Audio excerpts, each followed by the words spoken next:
बिस्मिल्लाहिर्रहमानिर्रहीम। इंजीनियर शहबाज मलिक। मेरा तल्लक समाजी सेक्टर से है। पिछले दिनों जो हमारा वज़ीर आज़म इमरान खान साहब का जो विज़न है उसके मुताबिक क्लीन एंड ग्रीन के हवाले से हमारी एक मीटिंग थी डीसी ऑफिस में। तो क्लीन एंड ग्रीन मीटिंग के दौरान मेरे ऊपर डीसी ऑफिस में मुझे वहाँ पे एक एडिशनल कमिश्नर थी कमल बतूल, जिसके कहने पे तहसीलदार सदर ने मुझे तशद्दुद का निशाना बनाया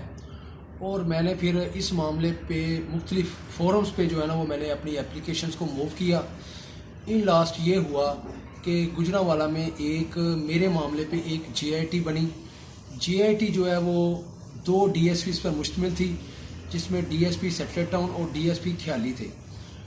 तो DSP सेटलर टाउन के पास मैं गया हूँ तो उन्होंने मुझे कहा कि आपकी जो इंक्वायरी है वो SSP इन्वेस्टिगेशन के पास है।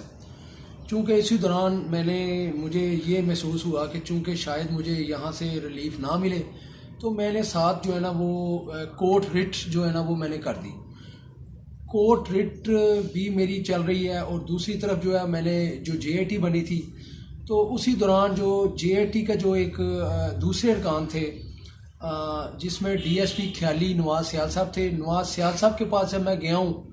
तो कई दफ़ा वहाँ पे खैर पेश होता रहा हूँ, तो उन्होंने बड़े नोटिस जो है वो एडिशनल कमिश्नर कमल बतूल को और तहसीलदार को भेजे हैं,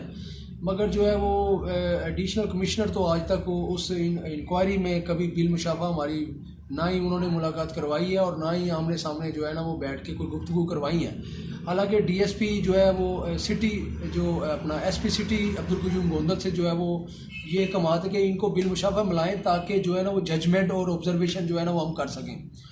तो आप बिलीव करें कि जब मैं DSP ख्याली नवाज सियाल साहब के कमरे उनके ऑपरेटर्स के पास गया हूँ तो वहाँ पे मैं हैरान हो गया हूँ कि वहाँ पे जो उनका कंप्यूटर ऑपरेटर था वो JIT रिपोर्ट जो है वो ऑलरेडी तैयार कर रहा था। तो मैं खैर वो JIT रिपोर्ट पढ़ के तो मैं बड़ा हैरान हुआ हूँ और खैर मैंने देखा कि JIT रिपोर्ट जो है वो बग़ैर तहकीक, बग़ैर मेरे गवाहान को बुलाए बग़ैर जो है ना वो जैसे उनको ऑर्डर हुआ था वो जनाब तैयार कर रहा था। तो जो ही मैंने उसके जो है वो PA ने जब उसने मुझे देखा कि ये रिपोर्ट जो है पढ़ा है तो वो हक्का बक्का रह गया और उसने फौरी तौर पे कंप्यूटर ऑपरेटर को कह के तो वो जो है ना रिपोर्ट जो है ना वो बंद करवा दी और मुझे कहने लगा कि जनाब ये इनिशियल रिपोर्ट है, इस तो बाद जो है अभी फाइनल रिपोर्ट बनानी है, अभी आपको बुलाएंगे, कमल बतूल को बुलाएंगे और तहसीलदार को बुलाएंगे, अभी इंक्वायरी जो है वो बाज़ाब्ता होगी तब ये रिपोर्ट तैयार होगी। तो खैर रिपोर्ट में मैं हैरान हो गया कि उन्होंने ये लिखा हुआ था कि जनाब इनको बड़ी दफ़ा बुलाया और ये अपने गवाहान पेश नहीं कर सका। और मैं तो हैरान हो गया हूँ कि ये अपना सारी सिचुएशन थी। तो अब मैं बताना आपको ये चाह रहा हूँ कि जब मैं इस मामले बाबत स्टार्ट में जब मैं RPO साहब के पास गया, तारुक कुरैशी साहब के पास गया, तो उन्होंने भी स्टार्ट में मेरी इस एप्लीकेशन को लेने से इनकार कर दिया था। और जो ही मैंने CPO साहब उन्होंने कहा, मुझे RPO साहब कहने लगे कि वो हमारी अफसर है तो हम इसके खिलाफ कार्रवाई नहीं हो रहे हैं। तो बहरहाल जो ही मैं CPO साहब के पास गया तो उनकी जो मार्कशुदा एप्लीकेशन थी जब मैंने वो सोशल मीडिया पे वायरल की तो वो उनके सिक्योरिटी इंचार्ज की तरफ से मुझे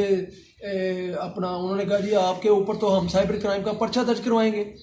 तो मैं अब हैरान हूँ कि यार ये किस तरह का हमारा जो है वो सिस्टम आ चुका हुआ है। तो अब जो है वो अब हमारी दूसरी तरफ मेरी जो वो कोर्ट की तरफ से जो वो रिट थी वो चूँकि सिस्टम चेंज हो गया हुआ है, अब चूँकि वो रिट जो है वो SSP इन्वेस्टिगेशन ने जब थाने से उसके कमेंट्स मांगे तो इंस्पेक्टर रियाज जो है उसने बग़ैर मुझे बुलाए बग़ैर मुझे सब कुछ किए वो कमेंट भी तैयार कर लिए और मैंने उस पर फ़ोन पे रब्ता किया तो मुझे कहना लगा कि जो हमें ऊपर से ऑर्डर आना है हम उसके मुताबिक हमने कमेंट तैयार कर लिए हैं। खैर आप ऊपर जाके जो भी वो रिपोर्ट जो है वो ये हो जाएगी वो हो जाएगी इन्वेस्टिगेशन, मुझे वो लारा लप्पा जो है वो लाता रहा। तो अब इन हालात और वाक़यात के बावजूद मैं अब हैरान हूँ कि इंतज़ामिया जो है वो जो है एक जो है बाअसर जो है वो जो एक अपना एडिशनल कमिश्नर रेवेन्यू है उसकी पुष्ट बनाई जो है वो कर रही है, उसके ख़िलाफ़ कोई कार्रवाई नहीं कर रही। तो आप बिलीव करें कि मेरी तो अब रिक्वेस्ट है काम बाला के साथ कि जनाब मेरे इस वाक़े का आज खुद नोटिस लें। मेरी यहाँ पे जो है हमारे कोर कमांडर साहब, डिस्ट्रिक्ट एंड सेशन जज साहब और उस सबसे पहले जो हमारे वज़ीर आला जो मेरे अपने वज़ीर आला हैं इमरान खान साहब, उनसे अपील है और उनको मैं ये बताना चाह रहा हूँ कि मैं पाकिस्तान तहरीक इंसाफ का वो फाउंडर मेंबर हूँ जब बल्ले से पहले जो वो निशान है वो चिराग था। तो उस वक्त के हम यहाँ पे जो थे, जो शुरू स्टार्ट में नवीद नवीद साहब थे, खालिद जफर सासी साहब थे, ज़हीर मुग़ल साहब थे, नवाज़ मलिक साहब थे, इनके साथ हमने पहला इलेक्शन जो है वो पाकिस्तान तहरीक इंसाफ का लड़ा है। उस वक्त के हम पाकिस्तान तहरीक इंसाफ के प्लेटफॉर्म पे हमने कुर्बानियाँ भी दी हैं, जेलें भी काटी हैं और सब कुछ काटे हैं, और हमारी गवर्नमेंट के बावजूद हमें इंसाफ नहीं मिल रहा। तो आप बिलीव करें, मैं रिक्वेस्ट करना चाह रहा हूँ अपने वज़ीर आज़म से कि हकाम बाला से, कोर कमांडर साहब से, कि काइंडली इस वाक़े का आज खुद नोटिस लें